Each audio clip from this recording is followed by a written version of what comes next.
It's becoming official. We do not own the games that we buy online. And I'm cool with that because that makes piracy completely morally justified and legal.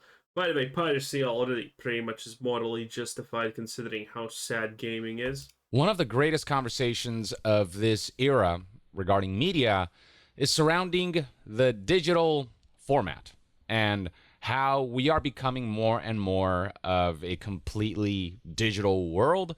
We're starting to see A little bit late on the train, Young. Also, did you whiten your teeth?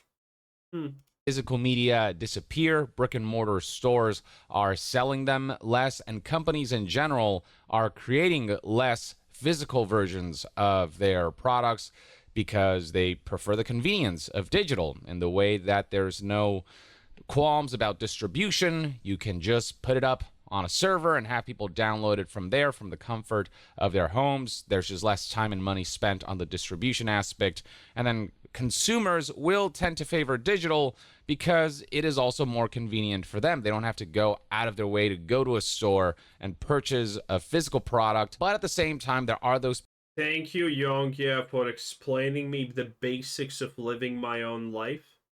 Very insightful. I did not know any of this magically. Why the fuck are you saying this? People who do value physical media because they recognize the dangers of an all-digital world, because at the end of the day, your ability to re-download that digital media with all the DRMs involved and all of the license protections and the like, all of that relies on companies being able to continuously host for the long term the content that they allege that you have bought and owned. Whereas when you buy physical, you do have that in the palm of your hand and they can't take it away from you unless they break in. These are the questions. Nowadays they can't.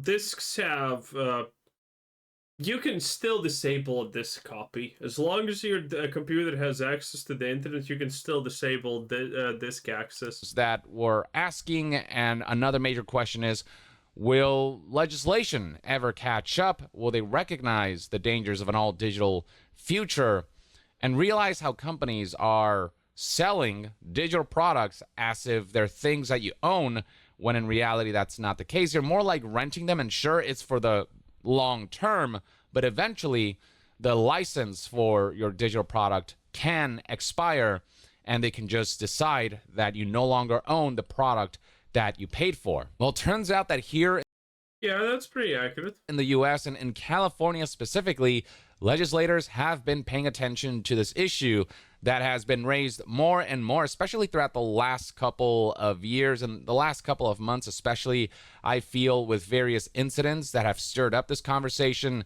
And so right here we have a headline that IGN published on Twitter that reads, California Governor Gavin Newsom has signed a bill into law that will force storefronts to admit that you don't actually own your digitally purchased games, films, and TV shows. You're just licensing them. This is... If I'm licensing a game, I am not willing to pay even near $70 for it. If I'm licensing for something that I'm gonna use for 5 fucking minutes, games should be, in that case, $1. $3 for quadruple A quality, okay? A deluxe edition pre-order and, jacking off should be $5, okay? That's how much I'm willing to spend money on this. If I'm not owning what I'm buying and I'm licensing it, hey, I'm just gonna license for as long as I'm interested to play, and that's gonna be $2. Okay? Which we need to cut the prices of games in that case. $2-3, let's go. This is not a law that's being... Get your Call of Duty for 30 cents because it's trash. Being proposed or presented. This is something that's already been signed and will come into effect in the not so distant future. And while this doesn't stop companies from being able to purchase digital media from your library when they feel like it in the future, it does at the very least force them to put out there a certain level of honesty that might have their sales suffer, because people will be very clearly informed that you're not actually buying a product and owning it, you're just temporarily renting it, which is a very important distinction. If you go to storefronts right now, they all say that you are able to buy something. You click on the buy button. That is something that you can no longer do if you're a company once this law comes into effect. If your product is digital, and there's absolutely no guarantee that you'll be able to allow people to access that in perpetuity, and you don't allow people to download that software in a way that that can be accessed for. By the way, this is such a horrible thing for consumers, because the reality is they're not going to drop the prices on shit. Effectively, with California and Gavin Newsom, may he burn in hellfire, that prick, they're effectively just doing this. They are giving a company the right to be like Concord and, make shit games, send 10K copies, and then, just cancel it because no one's playing it, and then ask everyone and not give anyone back money because, well, you don't own the game, you're just licensing, and because, surprise, surprise, the license ran out. This makes things like the day before an actual unrefundable scam.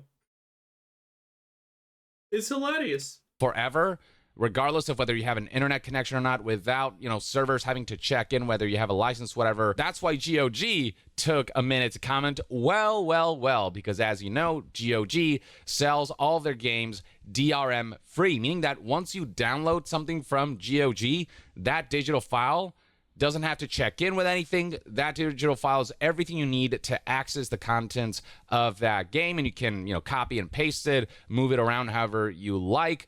And if GOG goes down, but you still have that file you downloaded from GOG, you get to keep it forever, and it will never go offline. It will never become sort of a broken product that you can no longer access. GOG's downloaded games will never cease to function as I don't give a shit. I don't like GOG. Get the fuck out. the result of a company pulling a certain product from the store. More specifics about the law can be found in this Verge article, whose headline reads, California's new law forces digital stores to admit you're just licensing content, not buying it. But before we discuss that, you know what's more important than protecting your digital library? Protecting your personal information, which sounds like an ad, Young. How about no? Kind of law, AB 2426.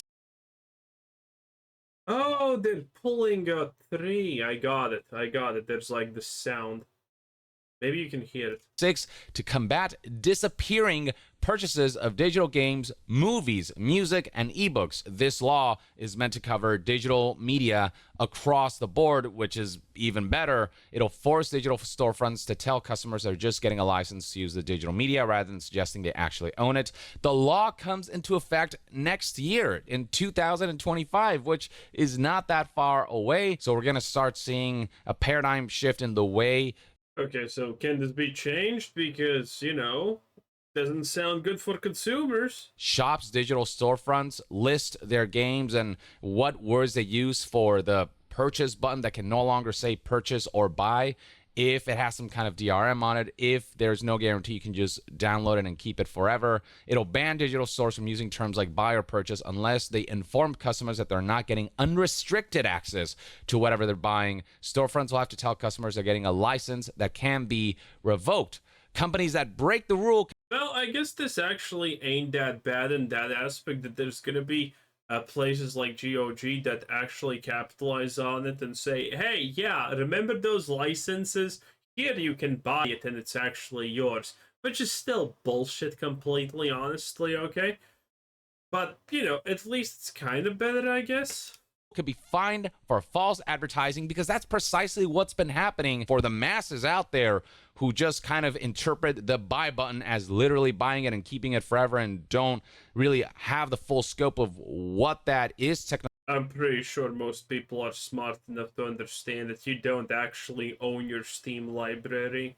Logically speaking, where companies can revoke that whenever they want, they were given the false sense of security that this digital product will stay in their library ad infinitum. So this law coming into effect, I think, is a great first step into protecting customers from the kind of false advertising we've seen from companies and protecting folks from the idea that digital purchases are permanent, which is just an idea that doesn't exist, and informing customers of what the consequences of an all-digital era are. Now, the reason GOG can say, well, is because this new law won't apply to stores that offer permanent offline downloads, which is exactly what GOG offers. Once you download an installer for a game, there are no conditions involved in being able to use it. And I'm willing to bet you a lot of what inspired legislators to hop on this and sign a bill for a law like this has to do with Sony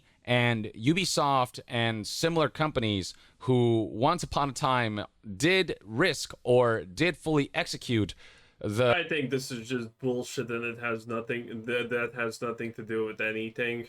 Removal of digital content from people's libraries without their consent, without them being fully aware that companies even had that capability. I think one of the biggest movements that really drew eyes to the dangers of an all-digital future is Stop Killing Games. This is the website right here. You can see already just from the number of signatures on this European Citizens Initiative petition how much this movement has kind of come to the public limelight. 362,106.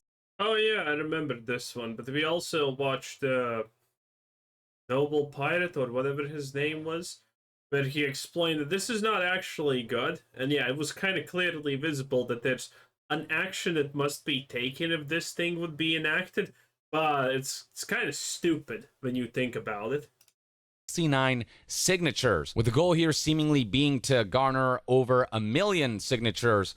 And the goal of this movement isn't just to have companies disclose that you don't own things that you buy digitally, and for companies to disclose that you don't own anything that you buy digitally, but to end this idea of companies even being able to pull products from your library without your consent as a result of whatever, their games go offline, or they don't feel like selling their games anymore, their license expiring, whatever. It doesn't matter what the excuse is. There shouldn't be this idea that a product can just fully disappear from the face of the earth forever. I mean, that is just a complete... Okay, this is where it doesn't make sense yet again. Changing the word from buy to license just allows the product to disappear forever when someone doesn't care any longer without any repercussions. So what the hell? Complete detriment to preservation of gaming history, but don't care about preservation of gaming history. Also a detriment to customers who feel like, obviously, that when they buy something, they should have more say on how that that product is able to be accessed. And, you know, if a game goes offline, you know, you should allow people to make their own private servers, still retain the digital files in their library and not have that forcibly removed.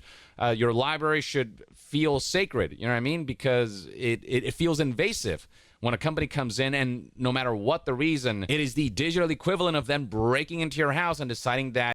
No matter what the reason, what if you're someone on Steam and you break the rules and you try to dupe other people and, you know, you do bad things and then Steam bans you? You no longer have access to your library. What then, Young? Is it still bad? They need to take your video game off your shelf because they decided that it is no longer a product they want to see out there, because they wanted to see disappear from the face of the earth. Once you put it out there, that shouldn't be up to them. And for those who don't know, this whole Stop Killing Games movement started because Ubisoft deleted the crew from players' libraries without their consent, without their permission. The company's pulling licenses from... Yeah, but the thing about the crew, turns out this is like a 10-year-old game. More than that. Paying customers now that the servers have shut down. This was an always online game for unnecessary reasons. They could have made it so that the online requirements aren't there and players are still allowed to access the basic bones of the crew, which even as a single player game, it can kind of work. But the fact that they just decided without refunds that... How can you be that person who in one sentence says, They should make it so you don't have to play it online, because it's fine if it's not online, but if it's not online, it's maybe not gonna work because it's supposed to be multiplayer. How can you say stuff like that?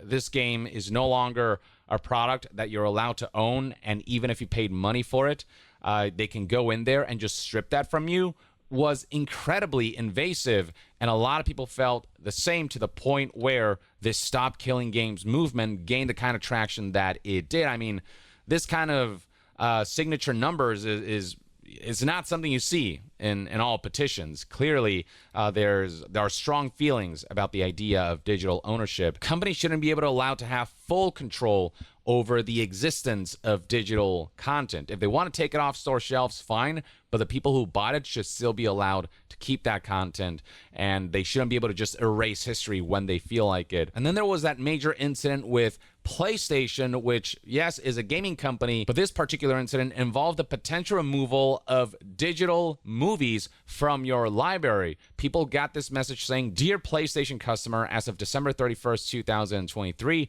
due to our content licensing arrangements with content providers, you'll no longer be able to watch any of your previously purchased Discovery content, and the content will be removed from your video library." It wasn't until the backlash got so big and this drew so much attention as to be a potential legal liability for Sony and PlayStation that they decided to publish the following on December 21st, 2023. Due to updated licensing arrangements, the Discovery content removal planned for December 31st, 2023 is no longer occurring. We appreciate your ongoing support and feedback. So they backpedaled on this particular incident, but they didn't on a previous incident from July 8th, 2022, where the PlayStation... Oh, who cares, Young? Anyway, that's the end. News and discussions. Yeah. Stay tuned right here on Young Yeah. I'll see you guys next time. Young out. Woo! Yeah, what a time to be alive. Anyway, that was Young. Oh, this is so stupid and bullshit. Anyway, bye.